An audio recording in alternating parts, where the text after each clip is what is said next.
सबसे अधिक 77% लोगों को कर्नाटक में रिश्वत देनी पड़ी। दूसरे पर आंध्र प्रदेश 74% और तीसरे नंबर पर तमिलनाडु 68% है। वहीं हिमाचल प्रदेश सबसे कम भ्रष्टाचार वाला राज्य है। ये बड़ी हैरानी की बात है। जब भी हाल में आपको बता दें कि वीरभद्र सिंह को लेकर जो केस चल रहा है और यहां केवल 3% लोगों को रिश्वत देनी पड़ी। ताज्जुब इस बात का है कि भ्रष्टाचार को लेकर हिमाचल प्रदेश के मुख्यमंत्री वीरभद्र सिंह पर सीबीआई ने शिकंजा कसा हुआ है। कई घंटे उनसे पूछताछ भी हो चुकी है। आलोक मोहन नायक हमारे सहयोगी हमारे साथ जुड़ गए। आलोक, इस रिपोर्ट के बारे में जो कि 12 साल का ये आकलन करती है ये रिपोर्ट और ये बताती है कि भ्रष्टाचार कम हुआ है, इसको किस तरह से समझें? जी, इस जो नीति आयोग है उसने एक पेपर, एक क्वेश्चन तैयार किया था। उसमें बहुत सारे लोग, अलग अलग स्टेट के जो लोग थे उनसे लगातार बात हुई है, उसका एनालिसिस हुआ है, लोग किस तरह से सोचते हैं और इसमें सेक्शन, सब सेक्शंस भी हैं। यानी कहाँ कहाँ पे लोग ज्यादा पैसा देते हैं, क्या बैंक्स में पैसा लगता है, अस्पतालों में पैसा लगता है, पुलिस को पैसा देते हैं, कहाँ कहाँ पे पैसा देते हैं। तो इसका एक ब्रॉडर एरिया, ब्रॉडर एस्पेक्ट था इसका। तो ये माना गया कि करप्शन तो कम हुआ है, लेकिन इसके बावजूद भी अभी भी लोगों को अपने छोटे छोटे से कामों के लिए अगर 10 रुपए की मामूली रिश्वत भी इसमें इंक्लूड की गई है तो आप सोच सकते हैं कि रोजमर्रा के काम, गरीब आदमी के काम, जो निम्न वर्ग है, जो सबसे आर्थिक रूप से सबसे कमजोर आदमी है, वही शायद 10 रुपए की घूस देगा। तो 10 रुपए की घूस भी इसमें शामिल की गई। 10 रुपए की घूस से 50,000 रुपए तक लोगों को देना पड़ता है। और हुमर से महत्वपूर्ण बात, चिंता की बात है, हो सकता है कि आप एक एस्पेक्ट जो इसका है कि करप्शन कम हुआ है, इसको समझ के, सोच के हम खुश हो लें, अपने मुंह मियां मिट्ठू बन लें कि करप्शन कम हो रहा है। लेकिन इस विषय की गंभीरता भी हमें समझनी होगी कि 10 रुपया की घूस, माने घूस से कोई भी आदमी अछूता नहीं है।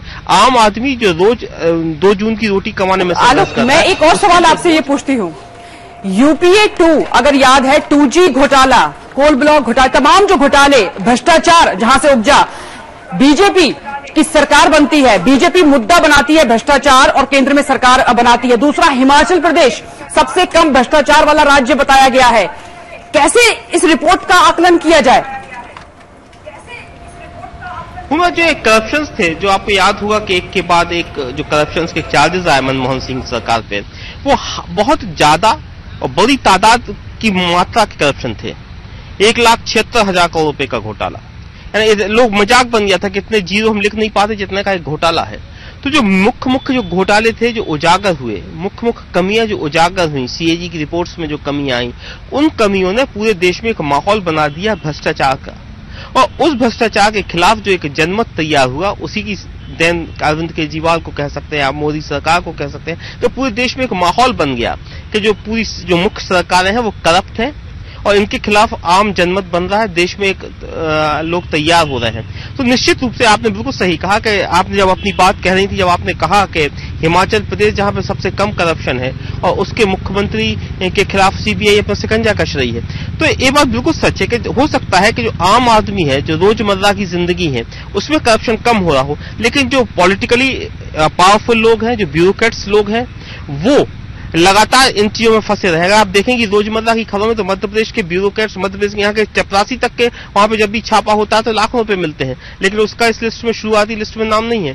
तो लेकिन इस लिस्ट में उन लोगों को शामिल किया गया जो रोजमर्रा की जिंदगी में जो करप्ट होते हैं, रोजमर्रा की जिंदगी में जहां आदमी करप्शन दे रहा है, रोजमर्रा की जिंदगी में जहां आदमी घूस दे रहा है। शायद यही वजह है कि 10, 15, 20, 50, 100 रुपए भी इसमें शामिल किए गए हैं। तो ये ब्रॉडर एस्पेक्ट्स की रिपोर्ट है और जो आम जनता का जो परसेप्शन है उसकी रिपोर्ट है, आम जनता जो सोचती है उसकी रिपोर्ट है, आम जनता जिससे जूझती है ये उसकी रिपोर्ट है। तो आप ऊपरी भले करप्शन को उसमें छोड़ दिए, यानी उसमें भले शामिल करें, लेकिन जो आम आदमी की परेशानियां हैं, ये रिपोर्ट मूलतः उन लोगों की है। जी हुमरा, आपका इस जानकारी के लिए। और जाने माने उद्योगपति राहुल बजाज के बारे में हम आपको एक खबर बताने जा रहे हैं और उन्होंने जो अपना बयान दिया है उससे कहीं ना कहीं एक हलचल भी तेज हो गई है। बात ही कुछ ऐसी है, उन्होंने न्यायालय को और साथ ही आपका न्यायपालिका जैसे प्रमुख संस्थानों को उन्होंने कमजोर बताया है और कहीं ना कहीं उन्होंने जो बताने की कोशिश की है, राहुल बजाज ने संसद और न्यायपालिका जैसे प्रमुख संस्थानों की साख कमजोर पड़ने पर चिंता जताई है और कहा है कि ऐसा होने से देश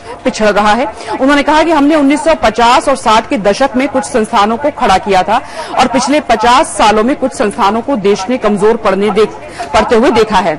और सीआईआई के एक कार्यक्रम में राष्ट्रपति ने बजाज को आजीवन सफलता हासिल करने के लिए पुरस्कृत भी किया और इसी मौके पर राहुल बजाज ने ये बातें कही। और ये काफी अहम भी है कि राहुल बजाज ऐसी अगर बात कर रहे हैं कि वो न्यायपालिका पर भी सवाल उठा रहे हैं और साथ ही संसद को भी बोल रहे हैं, आखिर क्या उनकी सोच है इस दौरान और किस बेसिस पर वो ये बात कर रहे हैं। क्योंकि हाल में ही जो अगर आपको मुद्दे याद हों जो काफी सुर्खियां भी बने, चाहे वो न्यायपालिका का हो या फिर संसद के अंदर बहस हो या फिर जिस तरीके से कुछ और अहम मसले जिस पर काफी हंगामा भी हुआ, तो राहुल बजाज को लेकर हम ये यहाँ पर एक सवाल पूछेंगे। हमारी सहयोगी अनामिका हमारे साथ मौजूद हैं, उनसे। अनामिका, राहुल बजाज आखिर ऐसी बातें क्यों कर रहे हैं? देखिए हुमरा, संसद की एक साख है, न्यायपालिका की एक साख है, राहुल बजाज की भी एक साख है। बड़े उद्योगपति हैं, जाने माने उद्योगपति हैं। जब भी कुछ बोलते हैं सोच समझ कर बोलते हैं और इस तरह उन्होंने गंभीर चिंता जताई है कि न्यायपालिका और संसद की जो साख है वो गिर रही है और क्या होता है संसद में और किस तरह के लोग चुनकर आ रहे हैं संसद में और संसद की कार्रवाई कैसे चलती है। इन तमाम बातों पर उन्होंने एक गंभीर सवाल उठा दिया है। कहीं न कहीं ये एक आने वाले दिनों में ये चर्चा का विषय बन सकती है क्योंकि लगातार संसद में जो हो रहा है, जिस तरह से लोगों के बीच महत्वपूर्ण बिल अटक रहे हैं, सत्ता पक्ष के बीच तालमेल नहीं बन पा रहा, ऐसे में भुगत कौन सी रही है? ये संस्थाएं जो औद्योगिक संस्थाएं हैं, जो आर्थिक संस्थाएं हैं और अंततः जो जनता है। तो कहीं न कहीं ये चिंता बहुत हद तक राहुल बजाज की लाजमी नजर आती है। अनामिका, और न्यायपालिका को भी उन्होंने कटघरे में खड़ा कर दिया एक तरह से। जी, जाहिर तौर पर, क्योंकि आजकल अगर पृष्ठभूमि में देखें तो हर बात पे न्यायपालिका को सरकार की तरह रिएक्ट करना पड़ता है और कई बार न्यायपालिका भी कुछ ऐसे जजमेंट दे देती है जिस पर कंट्रोवर्सी हो जाती है। तो जाहिर तौर पर कहीं न कहीं न्यायपालिका को उन मामलों में भी अब हस्तक्षेप करना पड़ता है जिन मामलों में पहले आमतौर पर न्यायपालिका हस्तक्षेप नहीं किया करती थी। और कुछ संस्थानों पर की बात उन्होंने कही है कि 50 और 60 के दशक में जिन संस्थानों को उन्होंने खड़ा किया था वो संस्थान किस तरह उनकी साख गिर रही है, यानी कि सीधे तौर पर उन्होंने आर्थिक विकास के ऊपर भी उंगलियां उठाई। और जब उन्हें अवार्ड दिया गया तभी उन्होंने ये तमाम जी, ऐसे मौके पर जब लोग नेगेटिव बातें नहीं करते हैं, उन्होंने नेगेटिव बात की है सरकार के लिए, न्यायपालिका के लिए। थोड़ा सा इंतजार यानी कि करना होगा हमें कि किस तरीके से यहाँ पर राहुल बजाज ने एक सवाल अपने आप में एक उठा दिया है और उन्होंने साथ ही ये बताने की कोशिश की है कि जो बहुत मजबूत संस्थाएं हैं उनको कमजोर किया जा रहा है, उसके ढांचे को कमजोर किया जा रहा है। और इसके बाद अनामिका, आपका बहुत बहुत शुक्रिया। चलिए अब खबर की तरफ, दूसरी खबर की तरफ बढ़ते हैं। बात करते हैं प्रियंका गांधी की। प्रियंका गांधी और जमीन, यानी कि जमीन का एक विवाद है जिसको लेकर उनसे एक सवाल पूछा गया था। वो हरियाणा में जमीन है। हालांकि प्रियंका गांधी उस पर सफाई जरूर दे रही हैं। वो बोल रही हैं कि ये उन्होंने अपने पति के पैसों से नहीं खरीदी है बल्कि अपनी दादी इंदिरा के पैसों से ये जमीन खरीदी है। पूरा मामला क्या है जरा ये सुन लीजिए आप। कि प्रियंका गांधी कहती हैं कि एक अखबार के संवाददाता ने उनके दफ्तर से कुछ दस्तावेजों के आधार पर कुछ प्रश्न पूछे थे और इसका जवाब प्रियंका ने अखबार के एडिटर को लिखा। प्रियंका का कहना है कि संवाददाता ने जिन दस्तावेजों के आधार पर उनसे प्रश्न पूछे हैं वो गलत है। अगर इसके आधार पर अखबार में या मीडिया में कोई खबर आती है तो ये गलत और बेबुनियाद होगा। प्रियंका ने ये भी साफ किया कि उन्होंने रॉबर्ट वाड्रा के किसी भी कंपनी से फायदा नहीं उठाया है। प्रियंका ने अपनी तरफ से स्काईलाइट हॉस्पिटैलिटी पर भी सफाई दी है। प्रियंका का कहना है कि उन्होंने फरीदाबाद के अमीरपुर गांव में 2006 में 5 एकड़ जमीन खरीदी। ये जमीन 15 लाख में खरीदी गई जिसका पेमेंट चेक से हुआ और इस तरह से जमीन की कीमत 3 लाख प्रति एकड़ हुई। ये पैसे दादी इंदिरा गांधी से मिली संपत्ति के किराए से आए हैं। इस पैसे का रॉबर्ट वाड्रा की कमाई, स्काईलाइट हॉस्पिटैलिटी या डीएलएफ से कोई लेना देना नहीं है। इसके लिए 4% स्टैंप ड्यूटी भी दी गई। बाद में प्रियंका ने इसी जमीन को 2010 में 80 लाख में बेचा जो 16 लाख प्रति एकड़ पड़ता है। प्रियंका ने आरोप लगाया है कि अखबार में अगर इस पर कोई खबर छपती है तो वो गलत दस्तावेजों पर आधारित होगी और ये राजनीति से प्रेरित होगी और उनकी प्रतिष्ठा को चोट पहुंचाएगी। तो प्रियंका गांधी ये साफ करने की यहां पर कोशिश कर रही थी कि ये उन्होंने अपनी दादी इंदिरा के पैसों से जमीन खरीदी है। इसमें डीएलएफ, स्काईलाइट हॉस्पिटैलिटी या फिर वाड्रा के पैसे शामिल नहीं हैं। लेकिन सवाल ये उठता है कि ये जमीन क्योंकि हरियाणा में है, कृषि भूमि ये बताई जा रही है, और जितने में उन्होंने मुआवजा दिया और जिस तरह से पैसे लिए गए, ये उसी वक्त की बात हम आपको बता रहे हैं जब वाड्रा पर इन जमीनों को लेकर लगातार आरोप लग रहे हैं और वो घेरे में है इन आरोपों के। नीरज हमारे सहयोगी हमारे साथ जुड़ गए। नीरज, इस पर ताजा जानकारी आपके पास क्या आ रही है? हालांकि प्रियंका गांधी ने खुद तो डिफेंड किया है इस खबर को लेकर कि अगर ये खबर आती भी है अखबार में तो ये इसका कोई आधार नहीं होगा, ये बिना दस्तावेजों के है।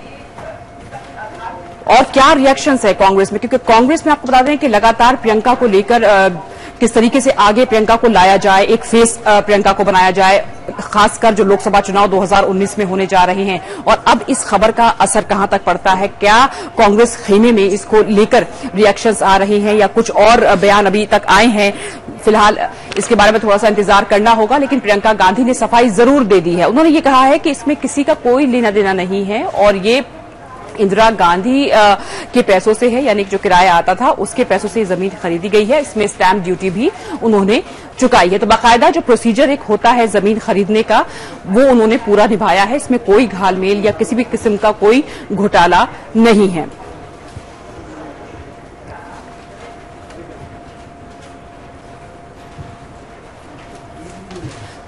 और एक बार हम रुक करते हैं नीरज का। नीरज, इसके बारे में कोई जानकारी आपके पास, और क्या कांग्रेस की तरफ से कोई अभी तक रिएक्शंस आए हैं? देखिए, कांग्रेस की तरफ से अब तक कोई प्रतिक्रिया नहीं आई है, क्योंकि प्रियंका गांधी का खुद का बयान है, तो इस पे सभी कांग्रेस के नेता कुछ बोलने से बचेंगे भी, क्योंकि प्रियंका गांधी ने अपनी सफाई पेश की है। देखिए, एक अखबार की तरफ से उनसे सवाल पूछा गया था और रॉबर्ट वाड्रा के वकील से सवाल पूछा गया था, जिसमें प्रियंका गांधी की जो जमीन है उससे संबंधित भी सवाल पूछे गए थे।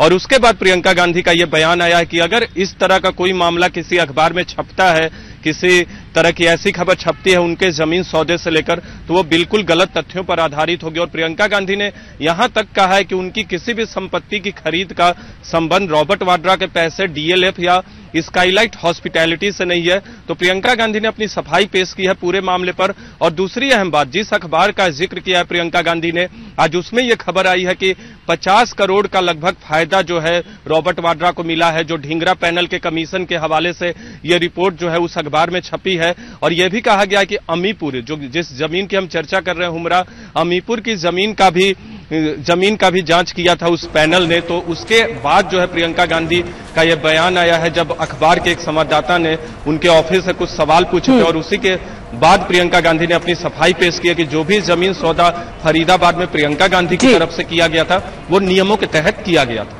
बिल्कुल। और कांग्रेस के लिए जो अभी मौजूदा हालात हैं नीरज, उसमें कांग्रेस के लिए ये कहना काफी आसान भी है कि राजनीति उनके खिलाफ हो रही है या उनके खिलाफ एक साजिश रची जा रही है जिसका फायदा दूसरी पार्टियां उठाने की कोशिश कर रही हैं। फिलहाल बहुत बहुत शुक्रिया आपका इस जानकारी के लिए। एक छोटा सा ब्रेक ले रहे हैं, ब्रेक के बाद आपको दिखाएंगे कहां पर मिली टीचरों को राहत और कहां पर आई टीचरों पर आफत।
चलिए, ब्रेक के बाद आपका स्वागत है 10 से 11 देश हमारा में। और आइए हम बात करते हैं अब उन टीचरों की जिनको थोड़ी सी राहत मिली है। जी हां, ये टीचर वो हैं जो लगातार परेशान चल रहे थे और ये राहत किसी और से नहीं बल्कि सुप्रीम कोर्ट से मिली है। पूरी खबर क्या है ये हम आपको बता देते हैं कि इन टीचरों की, एक तो ये कि कितना बड़ा ये आंकड़ा है इन टीचरों का, लगातार ये मांगे भी उठ रही थी। उत्तर प्रदेश के 66,000 सहायक शिक्षकों के लिए एक राहत भरी खबर यह है कि सुप्रीम कोर्ट ने सहायक शिक्षक भर्ती मामले में अपना फैसला सुरक्षित रखते हुए कहा कि भर्ती हो चुके करीब 66,000 सहायक शिक्षकों को नहीं हटाया जाएगा। हालांकि भविष्य में भर्ती किन मानकों के तहत हो, इस पर कोर्ट का फैसला आना अभी बाकी है। साथ ही शिक्षा मित्रों का मामला सुप्रीम कोर्ट ने मुख्य मामले से अलग कर दिया है और इस पर सुनवाई 2 मई को होगी।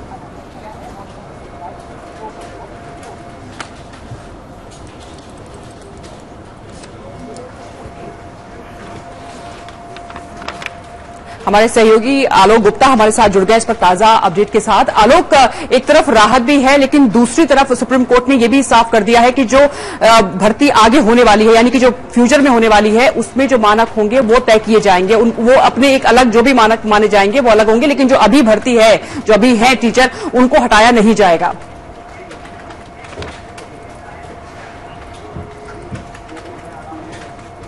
निश्चित तौर पर प्रदेश के जो 66,000 के करीब में जो शिक्षा के जो बेसिक शिक्षा विभाग से के तहत प्राइमरी स्कूल है वहां पढ़ाते हैं, उनके लिए एक बड़ी राहत की बात है, क्योंकि पिछले कई वर्षों से लगातार ये शिक्षक अपनी मांग को लेकर हाई कोर्ट से लेकर सुप्रीम कोर्ट तक अपनी लड़ाई लड़ रहे थे। और इन शिक्षकों का एक मानना था कि जब उत्तर प्रदेश सरकार ने विज्ञापन निकाला था उसमें टीचर्स टीईटी के लिए उसमें जो केवल एग्जाम कराने की ही बात कही गई थी और एग्जाम में जो लोग सफल हुए उनको टीईटी के तहत उनकी भर्ती भी कर ली गई। लेकिन उस एग्जाम के बाद राज्य सरकार ने यह व्यवस्था भी दे दी थी कि उसमें हाई स्कूल इंटर ग्रेजुएशन के भी मार्क्स जोड़े जाएंगे, तो उसके बाद से रैंक में जो है वो काफी फर्क आ रहा था। इसके कारण ये शिक्षक पहले हाईकोर्ट गए, हाईकोर्ट ने राज्य सरकार के खिलाफ फैसला दिया, उसके बाद राज्य सरकार ने एसएलपी दाखिल कर सुप्रीम कोर्ट में पहुंची, तो सुप्रीम कोर्ट ने भी राज्य सरकार। आलोक, जल्दी से एक और सवाल का जवाब दे दें कि जो आगे मानक होंगे वो सुप्रीम कोर्ट तय करेगा, ये भी सुप्रीम कोर्ट ने साफ किया है और शिक्षा मित्रों को लेकर 2 मई को सुनवाई भी है।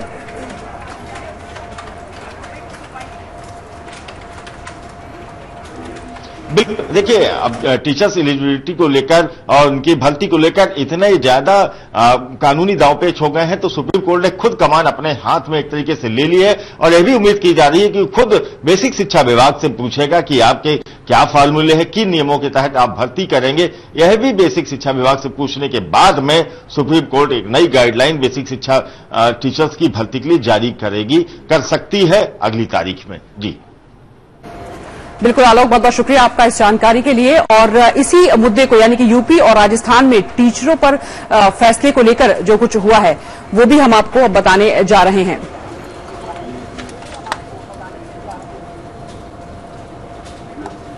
तो टीचर को लेकर सिर्फ ये नहीं है कि सिर्फ एक ही राज्य से इस तरह की खबरें आती हैं। आपको बता दें कि कई राज्यों से ऐसी खबरें आती हैं कि पहले उनसे टेम्परेरी बेसिस पे काम करवाया जाता है, लेकिन उसके बाद उनसे जो शर्तें रखी जाती हैं, जो उनके साथ जो वादे किए जाते हैं, उसको नहीं निभाया जाता, उनको हटाने की फिर कोशिश की जाती है, ना कि उनको फिर परमानेंट कर दिया जाए। तो ये जो हालात हैं सिर्फ ये एक राज्य में नहीं है, हम आपको दिखा भी रहे हैं कि यूपी और राजस्थान, यहां से ये 2 बड़ी खबरें निकल कर आई थी और यहां पर हमें जद्दोजहद करते हुए टीचर नजर आए थे कि उनको इंसाफ नहीं मिल रहा है और फिर उन्होंने कोर्ट का दरवाजा खटखटाया था।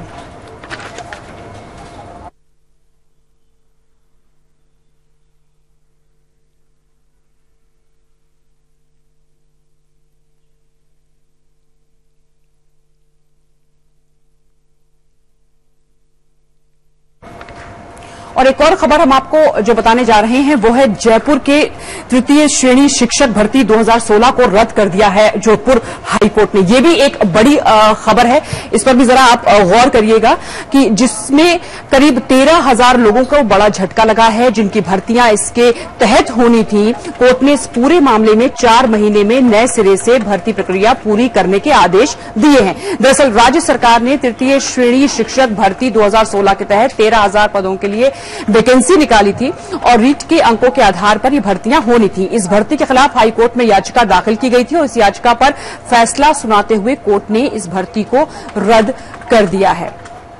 तो ये कहीं ना कहीं एक बहुत बड़ा झटका है जोधपुर हाईकोर्ट से जो लगा है टीचरों को, और कहीं ना कहीं उनको भी एक इस बारे में अब सोचना पड़ेगा। और आप जरा ये देखिए कि 13,000 का ये आंकड़ा है, 13,000 लोगों को ये बड़ा झटका लगा है जो बहुत दिनों से इंतजार कर रहे थे। प्रशांत अवस्थी हमारे साथ जुड़ गए, हमारे सहयोगी, उनसे हम जानने की कोशिश करते हैं।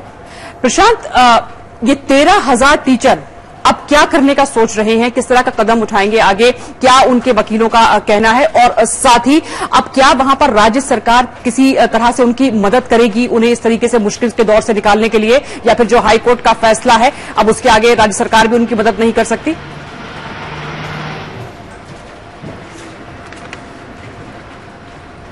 देखिए, मैं बताना चाहूंगा कि राजस्थान खंडपीठ का जो ये आदेश है, जो 2 कोर्ट के जजों ने आदेश दिया है, जिसमें से चीफ जस्टिस प्रदीप और जस्टिस संजीव के द्वारा ये आदेश दिए गए हैं, जिस तरह से ये पूरी प्रक्रिया चालू है उसको गलत माना है कोर्ट ने, और उन्होंने साफ किया है कि अगर रीट के और आरटेक के जो नंबर्स बात की गई है 60% या उससे ज्यादा के जो अभ्यर्थी इस दोनों परीक्षा में नंबर पाएंगे उनको ही परीक्षा में आवेदन करने की अनुमति मिलेगी। लेकिन इस पूरी प्रक्रिया को गलत माना है कोर्ट ने। उन्होंने कहा है कि सिर्फ ये रीट और आरटेक के ही अभ्यर्थी जिनका 60 से और उससे ज्यादा अंक आए उसके अलावा भी अभ्यर्थी भर सकते हैं। और ये जो कोर्ट में जो याचिका दायर की थी वो जो अभ्यर्थी इसमें नहीं दाखिल कर सकता था अपना आवेदन, उसने दाखिल किया और कोर्ट ने उनको संज्ञान में लेते हुए करीब 1 हफ्ते पहले अपना जो निर्णय है वो सुरक्षित रखा था और कल निर्णय अपना दे दिया है। लेकिन इसमें जो खास बात ये रखी है कि 4 महीने के अंदर जो प्रक्रिया नई विज्ञप्ति निकली जाएगी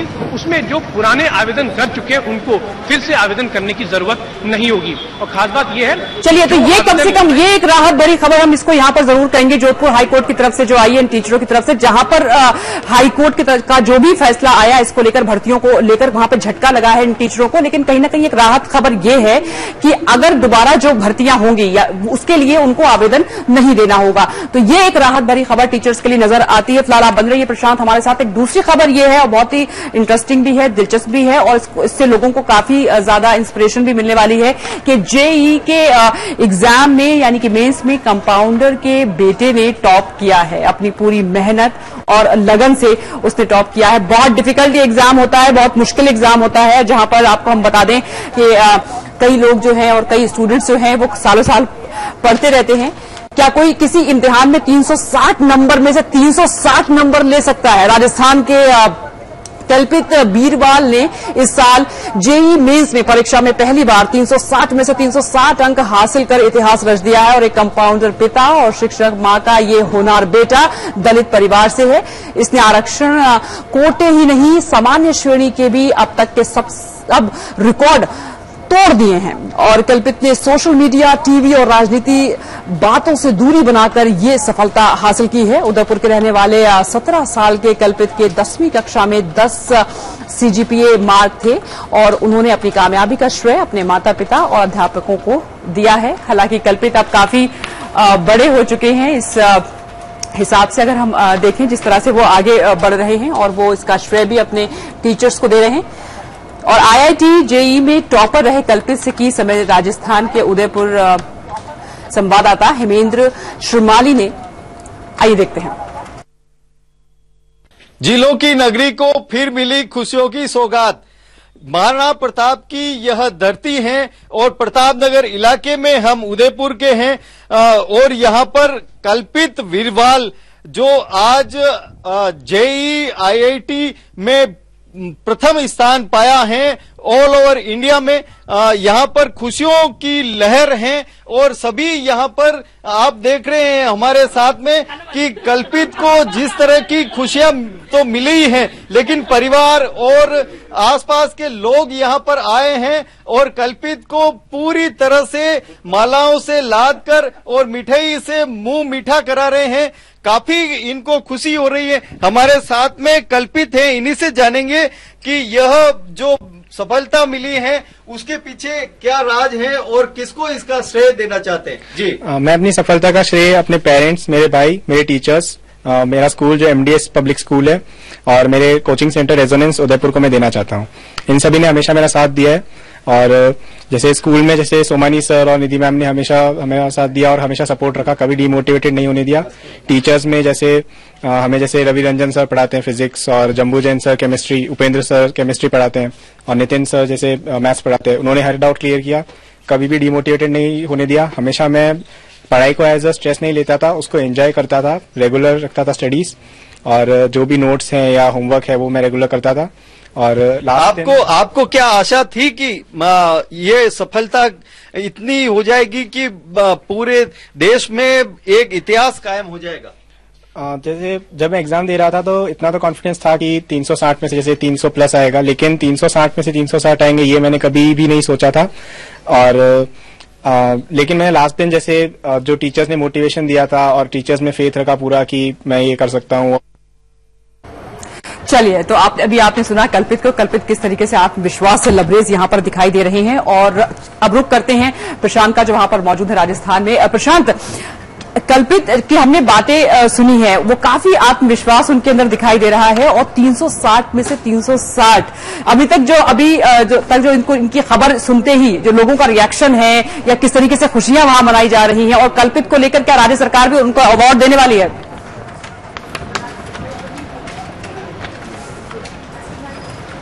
देखिए, मैं बताना चाहूंगा पहले इस पूरे एग्जाम के बारे में कि एग्जाम बहुत डिफिकल्ट था और खास तौर से जो टीचर्स थे उन्होंने भी कहा यहाँ पर जयपुर में कि जो मैथमेटिक्स का एग्जाम था वो काफी लेंदी था और बहुत मुश्किल था, क्योंकि टीचर्स को भी काफी सॉल्व करने में मुश्किल हुई। तो हमने कल जिस तरह से बात की टीचर से, उन्होंने भी साफ किया कि वाकई कल्पित ने एक बहुत ही इंपॉर्टेंट काम किया है। और कल्पित के बारे में अगर बात करें तो कल्पित वाकई एक मैच्योर बच्चा है। 14 साल की उम्र में ही उसने निर्धारित कर लिया था कि मुझे किस दिशा में जाना है। उनके पिता एक कंपाउंडर है, माता एक शिक्षक है, गरीब परिवार से हैं। उनको मालूम था कि मुझे पढ़ाई करनी है, पढ़ाई के बाद ही मुझे इस श्रेणी पहुंच पाएंगे। उनका बड़ा भाई भी मेडिकल की तैयारी कर रहा है, दिल्ली में वो मेडिकल की तैयारी कर रहा है। तो कहीं ना कहीं पूरा परिवार ही सक्षम है, उसको मालूम है अपनी जिम्मेदारी क्या है। आपने देखा किस तरह से कल्पित ने बात की आत्मविश्वास के साथ कि मैं अपने परिवार को इसको मानूंगा, और कहीं ना कहीं परिवार को भी माना जाता है कि इतनी अहम भूमिका है। वहीं अगर बात की है राज्य सरकार की, राज्य सरकार ने अभी तो घोषणा नहीं की है, लेकिन अभी तक देश में सबसे पहला स्थान पाने वाले कल्पित को जरूर है राजस्थान की सरकार यानी वसुंधरा राज्य सरकार उनको कुछ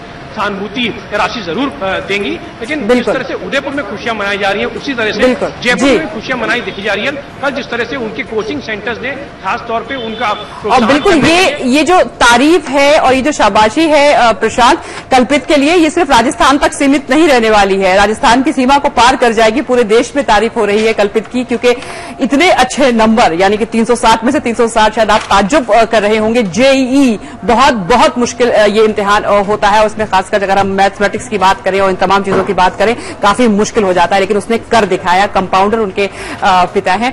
बहुत बहुत शुक्रिया आपका प्रशांत इस जानकारी के लिए। और चलिए एक छोटा सा ब्रेक ले रहे हैं और ब्रेक के बाद आपको दिखाएंगे कि क्यों गुटबाजी चरम पर है कर्नाटक में बीजेपी को लेकर।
ब्रेक के बाद स्वागत है आपका और यहां पर हम बात करेंगे कर्नाटक की। और कर्नाटक में बीजेपी की क्यों बढ़ गई हैं मुश्किलें। जी हां, कर्नाटक में बीजेपी में गुटबाजी तेज हो गई है और बीएस येदियुरप्पा की बढ़ गई हैं मुश्किलें, क्योंकि ईश्वरप्पा ने उन नेताओं के साथ एक बैठक कर ली है जो पार्टी के फैसलों से असंतुष्ट नजर आ रहे हैं। और इसी खबर को हम आपको बताने जा रहे हैं कि कर्नाटक बीजेपी में गुटबाजी तेज होती जा रही है। और इसके संकेत तब मिले जब पार्टी के प्रदेश अध्यक्ष बीएस येदियुरप्पा के खिलाफ जाकर वरिष्ठ नेता केएल ईश्वरप्पा ने पार्टी के असंतुष्ट नेताओं के साथ एक बैठक की।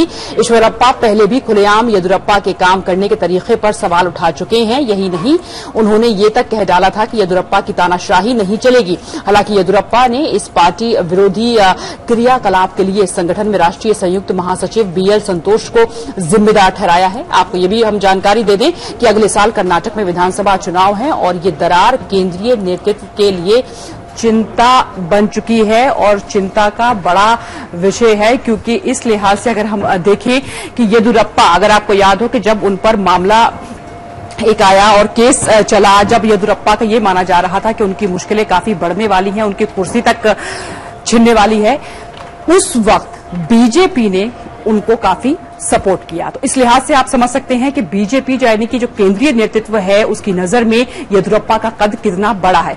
लेकिन उसके एवज में हुआ ये कि प्रदेश में जो बीजेपी के नेता थे उनमें गुटबाजी तेज हो गई, राजनीति अपने चरम पर आ गई। और क्यों? क्योंकि अगले साल कर्नाटक में विधानसभा चुनाव होने जा रहे हैं। सुरेखा हमारे सहयोगी हमारे साथ मौजूद हैं। सुरेखा, इस पर क्या जानकारी आपको मिल रही है? इन असंतुष्ट नेताओं में कौन कौन शामिल है और ये मैसेज क्या देने की कोशिश कर रहे हैं केंद्रीय नेतृत्व को?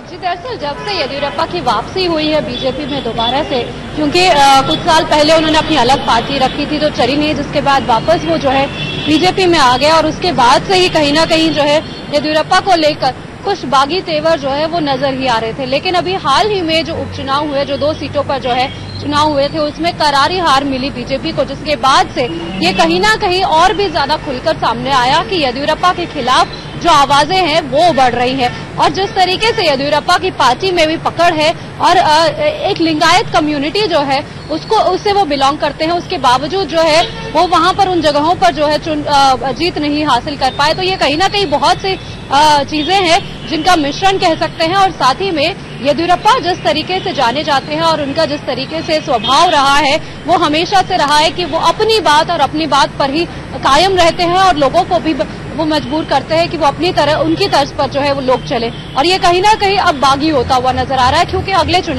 साल चुनाव होने जा रहे हैं और ये काफी अहम हो जाता है बीजेपी के लिए, क्योंकि बाकी राज्यों में जीत रहे हैं तो दबाव यहाँ पर भी बढ़ता है, क्योंकि अभी कांग्रेस की सरकार है लेकिन इससे पहले भाजपा की ही सरकार थी। तो वापस खासकर दक्षिण भारत में भाजपा की अगर एक तरीके से कहे इतनी पकड़ अगर किसी राज्य में है तो वो कर्नाटका में ही है। तो जाहिर सी बात है गद्दी वापस लानी है, वापस सरकार बनानी है। तो ऐसे में क्या येदियुरप्पा के रहते हुए ये संभव हो सकता है कि नहीं?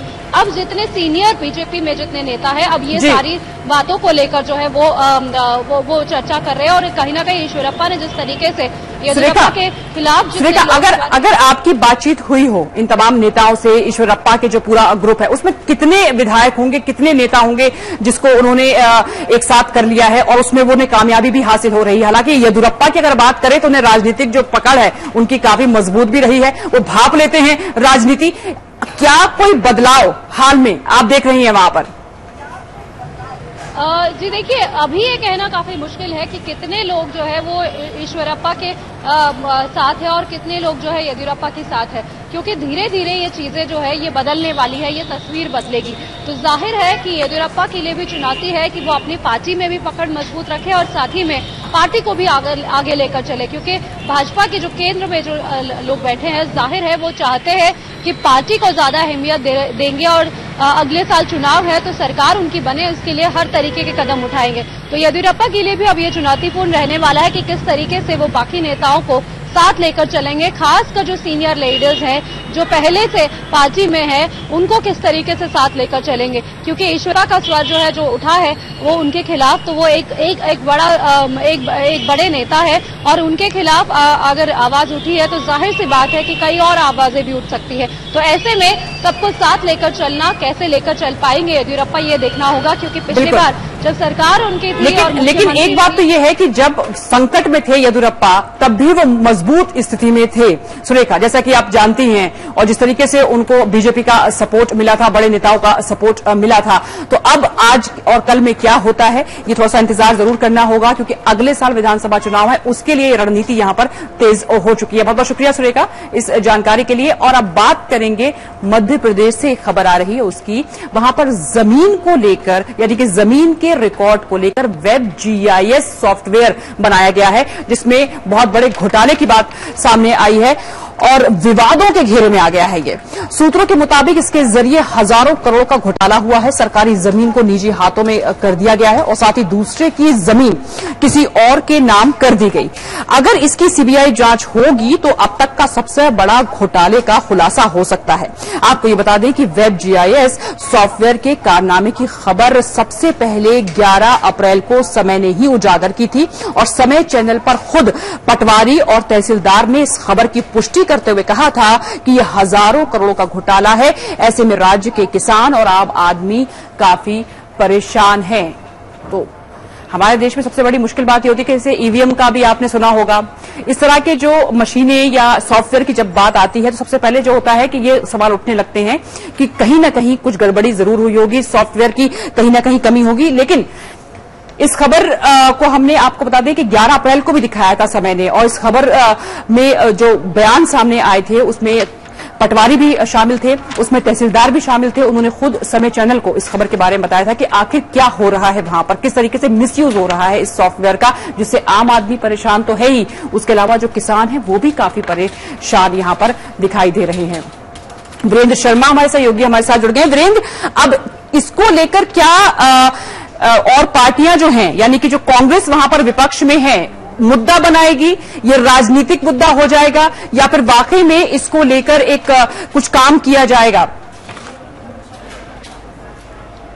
देखिए, अपने आप में बेहद चौंकाने वाला, बेहद सनसनीखेज और किसानों के और आम आदमी के साथ अन्याय का ये पूरा का पूरा मामला है। तकनीक के नाम पर किस तरह से लोगों को ठगा जा रहा है।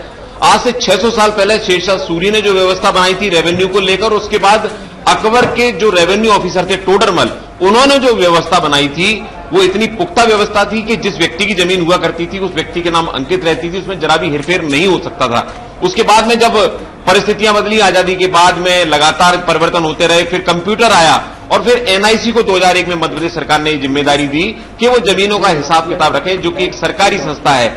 लेकिन 2015 में तत्कालीन आयुक्त भू अभिलेख राजीव रंजन ने एक नया प्रयोग किया।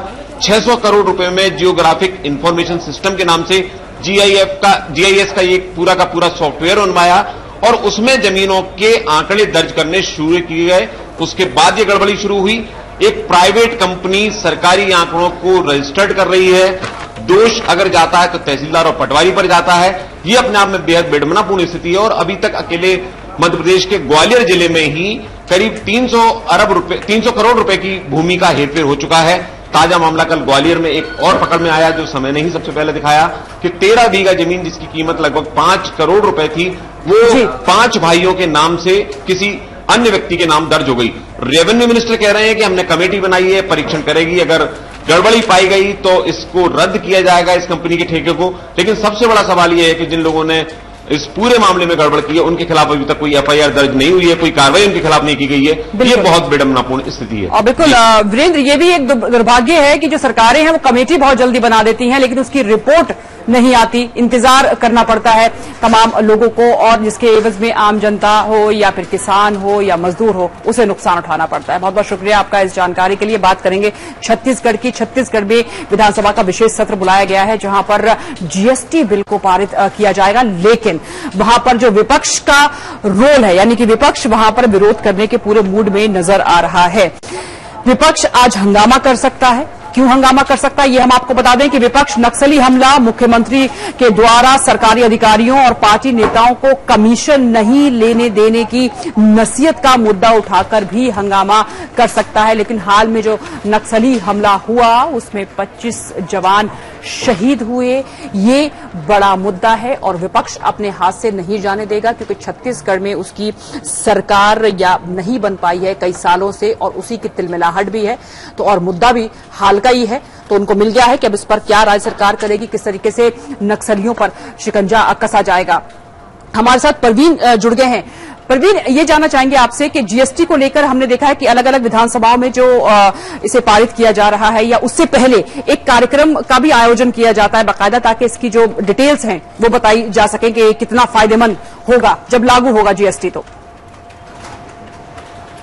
जी, अब इस तरीके के कार्यक्रम राज्य में भी आयोजित किए गए और वाणिज्य कर मंत्री जो हैं उन्होंने सबको बताया कि जीएसटी से खासकर व्यापारी वर्ग के लिए आयोजन किया गया था और आम लोगों के लिए उन्हें बताया गया कि किस तरीके से जीएसटी आने के बाद में एक कर प्रणाली हो जाएगी और इससे किसी का नुकसान नहीं होने वाला, ये सारी चीजें बताई गई। आज की अगर हम कार्यसूची की बात करें विधानसभा की, तो सबसे पहले जो शहीद हमारे जवान हुए हैं उन्हें श्रद्धांजलि दी जाएगी।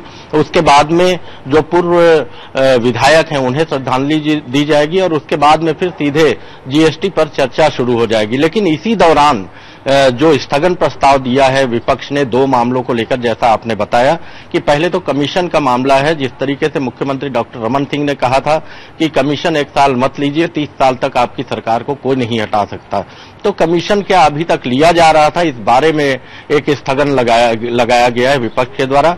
इसी तरीके से जो नक्सली मुठभेड़ में हमारे 25 जवान शहीद हुए, उस पर भी स्थगन लगाया गया है। हालांकि ये विवेकाधिकार रहेगा आसंदी का, विधानसभा अध्यक्ष का, कि इसे ग्राह्य किया जाए कि नहीं किया जाए, लेकिन जैसे ही श्रद्धांजलि दी जाएगी उसके बाद में विपक्ष इस पूरे मामले को उठाकर हंगामा कर सकता है।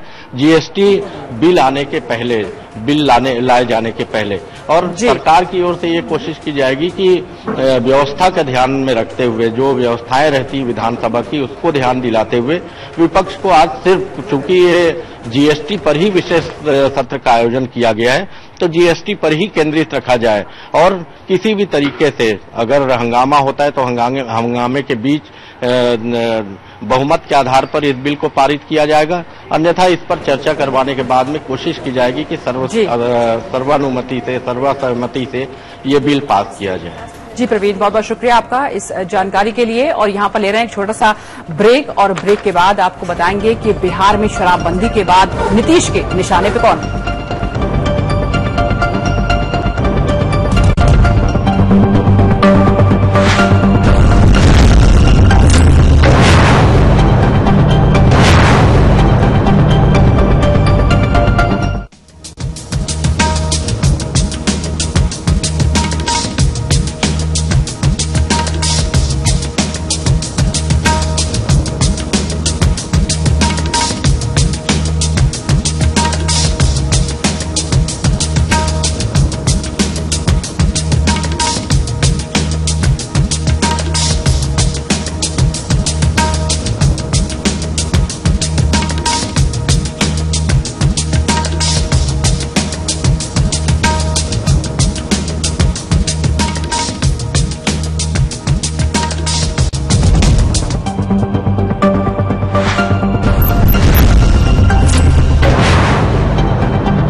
ब्रेक के बाद स्वागत है आपका। और अब हम आपको बताने जा रहे हैं कि बिहार में शराबबंदी के बाद अब भूमाफियाओं पर किस तरीके से नीतीश शिकंजा कसने जा रहे हैं और किस तरीके से वो अपना ये फैसला लेते हैं। ये आपको बता दें कि भूमाफियाओं को लेकर पहले तो सवाल यही बनता है कि नीतीश आखिर इतनी देर के बाद ये फैसला क्यों ले रहे हैं, इतने दिन उनको हो चुके हैं सरकार में, क्या ये यूपी का असर है। फिलहाल आपको ये खबर बता देते हैं कि बिहार राज्य मंत्रिपरिषद ने बिहार अचल संपदा अधिनियम 2017 को मंजूरी दे दी है। इस अधिनियम के अधीन आवासीय एवं व्यावसायिक दोनों तरह के नई परियोजनाओं के ये अधिनियम तो लागू होगा ही, और साथ ही चल रहे प्रोजेक्ट जिनका पूरा करने का प्रमाण पत्र अभी तक नहीं लिया गया है उन पर भी ये अधिनियम लागू होगा। ऐसी जमीन का आकार 500 वर्ग मीटर से अधिक हो अथवा अपार्टमेंट में फ्लैट की संख्या 8 या उससे अधिक हो, यानी अब बिहार में भूमाफिया मनमानी नहीं कर पाएंगे।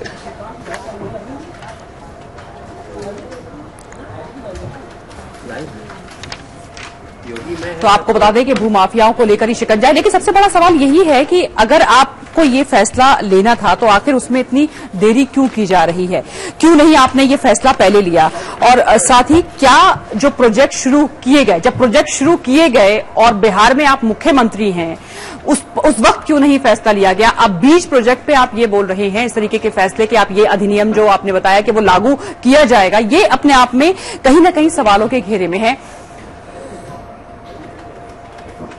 तो नीतीश कुमार जिस तरीके से फैसले ले रहे हैं शराबबंदी को लेकर उन्होंने किया, हालांकि उसको लेकर काफी विरोध भी उनको झेलना पड़ा, कई तरह के उनको बीजेपी ने भी उनको काफी घेरा, लेकिन फिर भी शराबबंदी उन्होंने लागू की और जिस तरीके से शराबबंदी उन्होंने की उस पर काफी कंट्रोल भी किया, ताकि उनका एक ही जवाब था कि लोग मर रहे हैं, शराब पीकर बीमार हो रहे हैं, जो महिलाएं हैं वो काफी परेशान है। तो उनकी ये जो मुहिम रही वो काफी कह सकते हैं कि प्रभावी रही। इसका असर हमने और राज्यों में भी देखा और राज्यों में भी महिलाओं ने यही मांग उठाई कि शराबबंदी होनी चाहिए।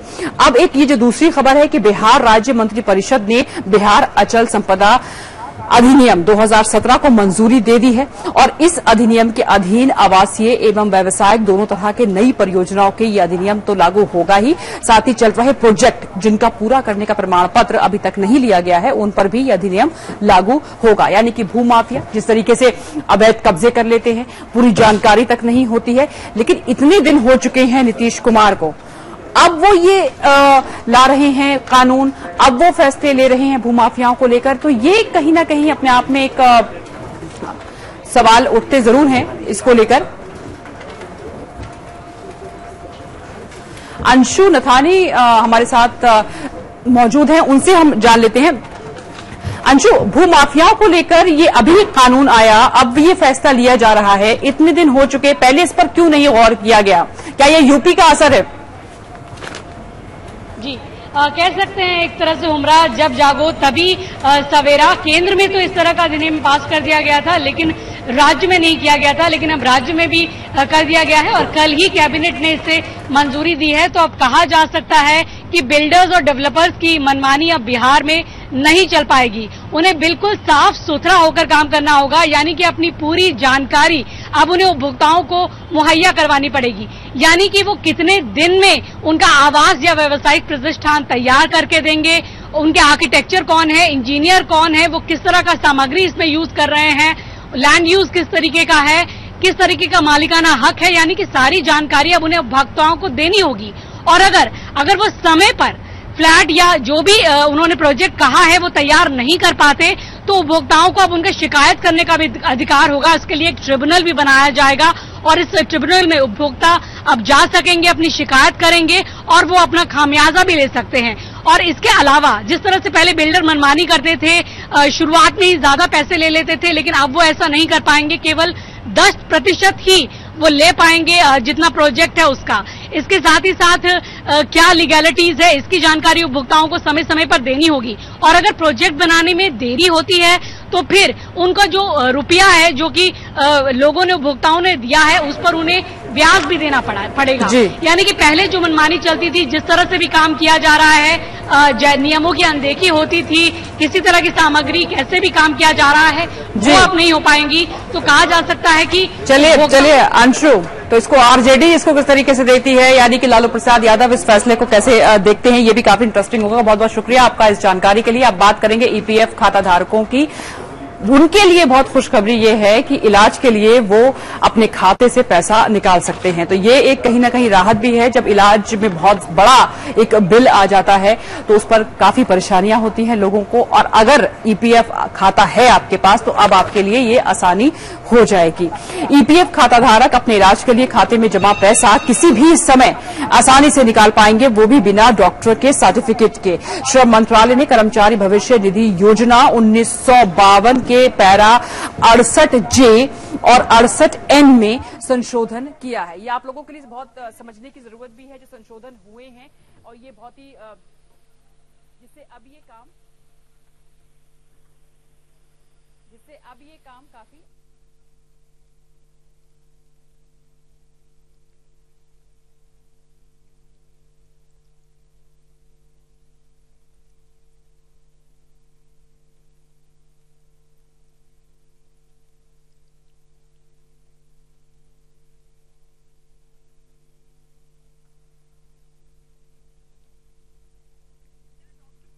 पत्र के निकाल सकेंगे आप लोग पैसा अगर ईपीएफ खाता आपके पास है, और इसके कई फायदे भी हैं। और जैसा कि हमने बताया संशोधन के बारे में कि 68J और 68N में संशोधन किया है, जिससे अब ये काम आसानी से किया जा सकेगा। और शारीरिक रूप से विकलांग होने की स्थिति में उपकरण खरीदने को लेकर भविष्य निधि से राशि निकाल सकेंगे, इस राशि को रिफंड करने की जरूरत भी नहीं होगी। तो ये एक बहुत बड़ी खुशखबरी हम कहेंगे उन तमाम लोगों के लिए जिनको इलाज करवाने में काफी दिक्कतें आती हैं। आलोक द्विवेदी हमारे साथ मौजूद हैं, उनसे हम बात कर लेते हैं। आलोक, तो इसको कहेंगे एक बहुत बड़ी राहत की खबर, क्योंकि इलाज के बाद जब बिल आता है तो लोग सहम से जाते हैं और ये यूं कहें कि दोबारा बीमार होने की स्थिति में आ जाते हैं, लेकिन एक बहुत बड़ी राहत कि संशोधन करके आपने एक रास्ता खोल दिया। देखिए उमरा 4 करोड़ ईपीएफ अंशधारक हैं और उनके साथ अभी सबसे बड़ी प्रॉब्लम ये होती थी कि अगर वो बीमार है या उनके घर के लोग बीमार हैं तो पहले डॉक्टर से एस्टीमेट बनवाना पड़ता था कि इस बीमारी में इतना पैसा खर्च होगा और उस पैसे को सैंक्शन कराने के लिए कर्मचारी भविष्य निधि संगठन के किसी अधिकारी से अप्रूव कराना पड़ता था और वो एक लंबी प्रक्रिया होती थी। ये 4 करोड़ जो अंशधारक हैं उनके लिए बड़ी खुशखबरी ये है कि अब उन्हें इस तरीके की किसी भी प्रक्रिया से जूझना नहीं पड़ेगा। अब वो सीधे डॉक्टर के पास जाकर इलाज करा सकते हैं या शारीरिक अपंगता में अगर कुछ उनको उपकरण खरीदने हैं तो वो उपकरण खरीद सकते हैं। अब उन झंझटों से निकल गए हैं ईपीएफ अंशधारक। ये एक बड़ी खुशखबरी है और कर्मचारी भविष्य निधि योजना जो 1952 है उसमें से जो पैरा उनका 68N और 68J है उसमें संशोधन करके ये व्यवस्था श्रम मंत्रालय की तरफ से की गई है। जी, और इस पर क्या वाकई में हम ये माने कि आसानी अब हो जाएगी? जो दिक्कतें आती थी जैसा कि आपने कहा कि इससे साइन करवाना या उस विभाग में जाना, ये खत्म हो जाएगा? बिल्कुल निश्चित रूप से जो भी ईपीएफ अंशधारक हैं वो 4 करोड़ जो जिनकी संख्या है अब वो आसानी से जो भी हॉस्पिटल्स है, अप्रूव्ड हॉस्पिटल्स है, वहां पर जाकर अपना इलाज करा सकते हैं। वहां पर उनको अब एस्टीमेट बनाने का और अप्रूव कराने का ये सब झंझट खत्म हो गया है। इस इलाज में आसानी हो जाएगी। अगर वो कोई उपकरण खरीद सकते हैं, खरीदने की जरूरत है तो वो भी खरीद सकते हैं और सबसे रिफंड करने की जरूरत नहीं पड़ेगी। सबसे बड़ी बात वही मैं बता रहा हूं आपको कि अभी तक वो रिफंड भी करना होता था, अब वो रिफंड के झंझटों से भी ईपीएफ अंशधारक बच गए हैं। जो उनका पैसा है अब वो उन्हीं का हो गया है। चलिए आलोक, बहुत बहुत शुक्रिया आपका इस जानकारी के लिए। तो आलोक ये बता रहे थे कि तकरीबन 4 करोड़ ईपीएफ धारक हैं जिनको अब राहत होगी, कम से कम उनको चक्कर नहीं काटने पड़ेंगे साइन करवाने के लिए। और इसी के साथ एक छोटा सा ब्रेक यहां पर ले रहे हैं और ब्रेक के बाद आपको बताएंगे बाहुबली 2 रिलीज होने वाली है। कटप्पा ने बाहुबली को क्यों मारा, सुलझ जाएगा आपका सवाल।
बता दें कि अभी क्योंकि आईपीएल चल रहा है और आईपीएल से जुड़ी हुई जो बहुत अहम खबर वो ये है कि गुजरात लायंस ने रॉयल चैलेंजर्स को हरा दिया है और ये काफी अहम इसलिए हो गई है क्योंकि विराट कोहली को लेकर जो खबरें आ रही हैं, क्या हुआ है आखिर विराट कोहली को? राहुल जी बिल्कुल, आरसीबी की जो टीम है, जितनी शानदार टीम है, Virat Kohli, Gayle, AB de Villiers, Kedar Jadhav, Travis Head, जिस तरह की टीम रही है उसे देखते हुए किसी ने नहीं सोचा था कि इस टीम का ये हाल होगा। पिछले मैच में भी बहुत बुरा हाल हुआ। पिछले मैच में बिल्कुल पूरी की पूरी टीम 49 रन पर आउट हो गई थी। उसके बाद एक मुकाबला होना था जो बारिश की वजह से रद्द हो गया सनराइजर्स के खिलाफ, और फिर कल जिस तरह से हारी टीम, लगातार जो है आरसीबी की टीम लगातार मुंह खानी पड़ रही है। आपको स्कोर कार्ड बताऊं अगर करके बल्लेबाजों का, तो किसी ने 8 रन बनाए, किसी ने 10 रन बनाए। सबसे ज्यादा रन जो बनाए हैं वो पवन नेगी ने बनाए। तो सोच सकते हैं कि इस टीम का क्या हाल है, किसी ने सोचा नहीं था। सबसे पहले टूर्नामेंट शुरू होने से पहले आरसीबी की टीम, विराट कोहली की टीम खिताब की सबसे बड़ी दावेदार थी, फेवरेट थी, हाई प्रोफाइल टीम थी, लेकिन अब ये पॉइंट्स टेबल में 7वें पायदान पर है। आखिर क्या बताए, क्या बात है? क्या डिप्रेशन में है विराट कोहली, क्या टेंशन में है?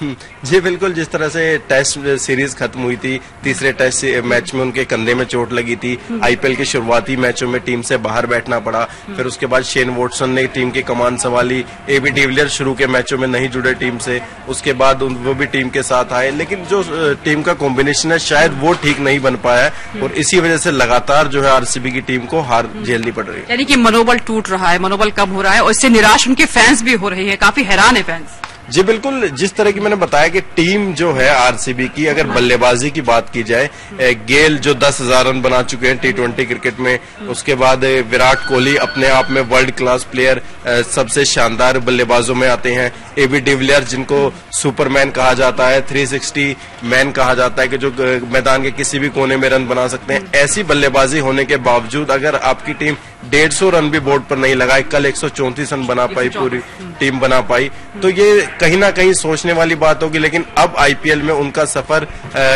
लीग स्टेजेस में ही खत्म हो जाएगा। यानी कि अलार्मिंग सिचुएशन अब हो चुकी है आरसीबी के लिए, अगर हम कहें तो आरसीबी के लिए अलार्मिंग सिस्टम भी अब शायद पीछे रह चुके हैं, क्योंकि अब उनके 5 ही मैच बचे हैं और 5 के 5 भी अगर टीम जीत जाती है तो चलिए राहुल, तो अब जल्दी से बताएं कि अब मैचेस कौन कौन से होने वाले हैं। बिल्कुल, आज 2 मैच होंगे, केकेआर और दिल्ली के बीच 4 बजे मुकाबला होगा और उसके बाद एक मुकाबला शाम को खेला जाएगा। तो आईपीएल का रोमांच लगातार दिन ब दिन बढ़ता जा रहा है। केकेआर से कितनी उम्मीदें की जाए? बिल्कुल, केकेआर और दिल्ली की टीम बीच मुकाबला है। केकेआर की टीम ने शानदार प्रदर्शन किया है, पहले आरसीबी को हराया, उसके बाद लगातार जो मुकाबले हैं जीतती आई है, तो यही देखना होगा किस तरह का मुकाबला आज देखने को मिलता है। बिल्कुल, और अच्छी खासी परफॉर्मेंस कर रही है केकेआर और उससे काफी सारी उम्मीदें भी लोगों की बढ़ती जा रही है। राहुल, बहुत शुक्रिया आपका, थैंक यू। चलिए, तो और अब बात हम कर लेते हैं यहाँ पर बाहुबली 2 की, जिसका बेसब्री से इंतजार लोग कर रहे थे, बाहुबली 2 का। और ये सवाल जो बना हुआ था कि कटप्पा ने बाहुबली को क्यों मारा, आज राज खुल जाएगा और आज भारी तादाद में दर्शक देखने के लिए जा रहे हैं बाहुबली 2 और टिकटों को लेकर काफी मारामारी भी देखी जा रही है। आपको हम बता दें इस खबर के बारे में कि टिकट जहां पर लोग बहुत पहले से लाइनों में खड़े हुए हैं टिकट लेने के लिए, अब फिल्म के रिलीज हुए दूसरे पार्ट से शायद दर्शकों को इस रहस्य का जवाब मिल जाएगा। जैसा कि हमने आपको बताया, 2 साल से ये सबसे बड़ा प्रश्न था कि कटप्पा ने क्यों मारा बाहुबली को। फिल्म देश विदेश के 9,000 स्क्रीन पर एक साथ रिलीज हुई है। वैसे राजा मौली की फिल्म बाहुबली 2 द कंक्लूजन ने रिलीज से पहले ही $30 लाख से अधिक की कमाई कर ली है। अमेरिका में फिल्म 1,100 स्क्रीन पर रिलीज होगी और कल आपको बता दें इसका प्रीमियर था और बाहुबली 2 की पूरी टीम ने वो प्रीमियर कैंसिल किया। विनोद खन्ना का कल निधन हुआ था इस वजह से और आज फिल्म रिलीज हुई है और जिस तरीके से कमाई फिल्म की हो रही है उससे तो कम से कम साफ है कि बाहुबली 2 सारे रिकॉर्ड पिछले 2-3 सालों के तोड़ने वाली है। बहुत बड़ी चुनौती उन एक्टर्स के लिए भी है जिनकी फिल्में अभी हाल में ही आने वाली हैं। और इसी के साथ 10 से 11 देश हमारा कार्यक्रम में आज के लिए बस इतना ही। कल फिर हाजिर होंगे। धन्यवाद।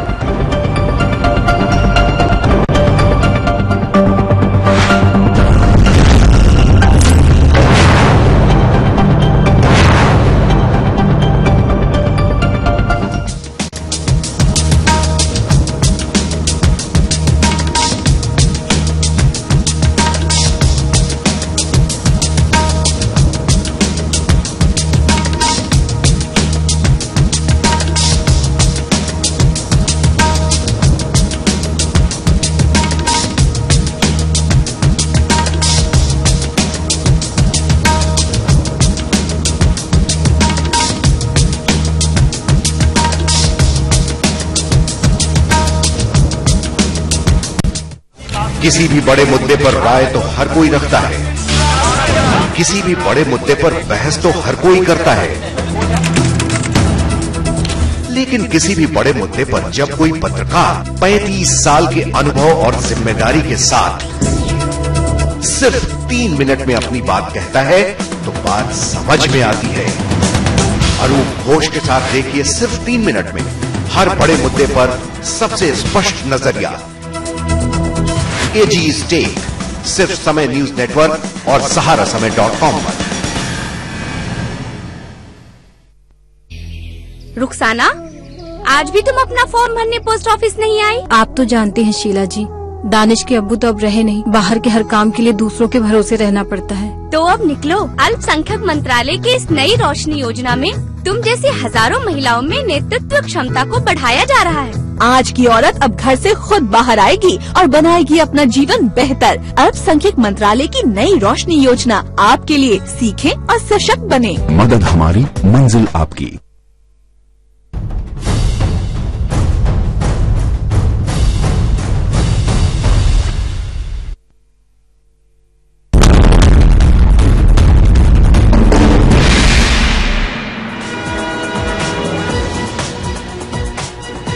साइप्रस के राष्ट्रपति निकोस अनास्तासियादेस भारत दौरे पर हैं। दिल्ली में राष्ट्रपति भवन में उनका शानदार स्वागत किया गया। राष्ट्रपति प्रणब मुखर्जी और प्रधानमंत्री ने उनका स्वागत किया, साथ ही उन्हें परेड की सलामी भी दी गई।